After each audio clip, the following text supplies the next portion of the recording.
We're at Toronto right now for the second premiere, the sophomore presentation of Les Êtres, chers, which is known internationally under the title Our Loved Ones. What I admire most in your second feature is how you give insight into one character via this full scope representation of another. And we find a lot of dynamics here. We find the protective father and the daughter bond. We find depression is hereditary and transmitted between parent and child. And there's also a larger cultural DNA commentary and reflection about things that we think we know but are better left unsaid. There's a lot of things working here. I was wondering, what's the genesis? What was the kernel? What did you start off with as an idea? Thank you very much. It's good to hear. You understood everything what I wanted to do. Great. So that's great. It's very fun. In fact, I think I always knew I wanted to do this film. It's like since 10 years, I'm sure I will tell this story one day. I did Nuit numéro 1 before, finally, because it was quite more. I was young and I wrote Nuit numéro 1 very, very fast, and it was how I felt at this time in my 20s and young time. And but I always knew I wanted to make Les Êtres, chers. It's quite near to me, this story, to be honest. And I don't know, I felt I had the legitimacy to talk about this kind of subject.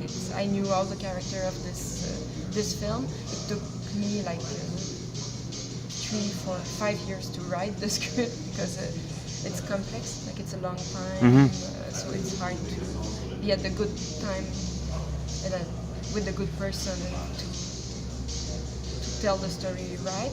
But it's near to me. I wanted to make this movie. You have some fine creative contributions in both the hair and makeup departments. I've got to commend you on the strategies you employed for the passage of time. Decades are seamlessly interwoven together into a very delicate fashion. Besides certain earmarks, like I thought it was fun that we saw the evolution of beer bottles, and there's also musical choices, stuff like that. Besides those things, were you aiming for an air of timelessness? Because the idea is that it gets this depression, we'll call it, gets transferred from one generation to the next. So were you hoping that to kind of do like put a stop sign at a specific point, but for it to always be part of this circular movement? In fact, that's what I told to every person who worked together, like my art director, the person in the costume, the hair, the makeup and everything. I said, yeah, it's in the 80s, it's in the 90s, but I don't want it to be like, oh my god, I remember this in the 90s, like not too much, you know, so it's kind of timeless a little bit, but in a way, of course, we go and of course, like we feel the time going. Technology technology changes and the color and the fashion change, but I in a way it's quite a nostalgic film because but I assume it, and but you didn't want to put too much emphasis on it. That's how it came across to me. To me, it was the most important was more nostalgic in a way. I think every person understands, oh, you know, this Christmas party when I was 7 years old, it was way much better than now, since we're 30. So that in this way it's nostalgic. I don't know if it makes sense. It makes a lot of sense. So, but it's not nostalgic because the fashion clothes change. So in this way I wanted to be timeless, but also I realized in a way the treatment of the film changed. Because you know there is two main characters. Yeah, we'll call it David and Karelle, the father and the daughter. And in a way, when the girl is younger, I think it's much more naive. You know, it's almost in the eyes of the little girl. The story is told with the rabbit, with the it's very young children scenes. And then she's a teenager, and it's quite more, we smoke weed with friends, with listening to good songs and everything. So it's about time, but I think it's more about life and characters. In the forest sequences, there's an exploration of David's psyche, which is, I mean, as a viewer, I felt as if I was privileged because it's the only moment where you feel as if you're part of the LeBlanc family, but here you feel as if you're privileged information. Like there's information that's taken away from him or kept away from him, but then it's the only moment of where you get a stronger sense of what he might be going through.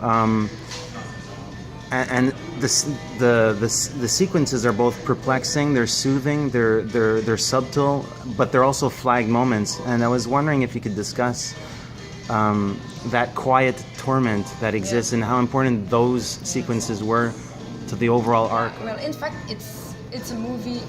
It's about suicide in a way. Mm-hmm. Well, this film. It's about family, it's about tenderness, it's about growing up, it's about love, but it's also about suicide and depression and melancholy. And to me, there is a lot of movie about suicide. There is a lot of film about that, and they are very often too much simplistic. Like he's killing himself because his wife gone, or because he has this cancer, or because he's a gambler and he lost the house, or like there's always a reason, you know, why people do that. And in this film, it's a guy who has everything. He has like a nice wife, and he has love, he has children, and he has he's doing puppets, so it's nice. But even with everything, he's not able to be happy, and it's quite hard, this kind of melancholy to show. I think on the screen we needed a very good actor, and I think we have it with Maxim Gaudette. I think to me is incredible because, you know, he's smiling, but the eyes are still... It's a really interesting, sorry to interrupt you, it's a really interesting casting choice because whenever I think about Maxim, I think about Polytechnique, and he takes on these heavy, impossible roles that nobody wants to touch. It's really...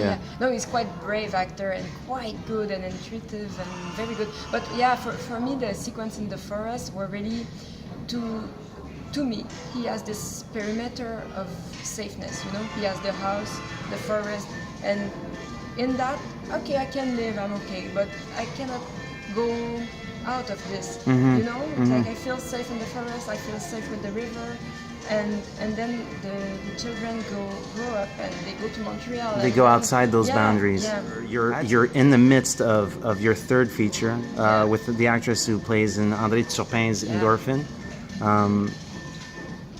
My understanding of Nelly Arcan and her personality publicly is that she challenged her self-image and also visited herself through all these different prisms. And I was wondering since you are going into production and since you were working on the screenplay, I was wondering what was more jarring for you. Was it inserting elements of her personal timeline, or was it getting the creative elements in her life and embedding that into I imagine what you might do creatively as well? Well, it's very obsessive, this film. I just shot all night long, so I didn't sleep. Thank you for being here. Yeah, no, I'm happy to be here. And just like in the middle of, I have the feeling I talk with Nelly every night right now, and it's quite obsessive, and I think she has this life of excess, you know, excess in happiness and in darkness, and it's not a biopic. I'm not doing this biopic. I chose what interests me in the character, and there's a lot of her interests me, and a lot of her writing. Yeah. And I with that, I managed to be completely free, you know? Like it's not a biopic, it's not like if you want to learn everything about just go on Wikipedia. Don't go or read her books. Read about it and do on Google. You'll be happy. Because my film, I wanted to be about, like if you don't know Nelly Arcan, you're supposed to love the movie. Because it's about this incredible woman, and she's I think she has this amazing life, and I chose the good part, and I invented the other part. Great, great.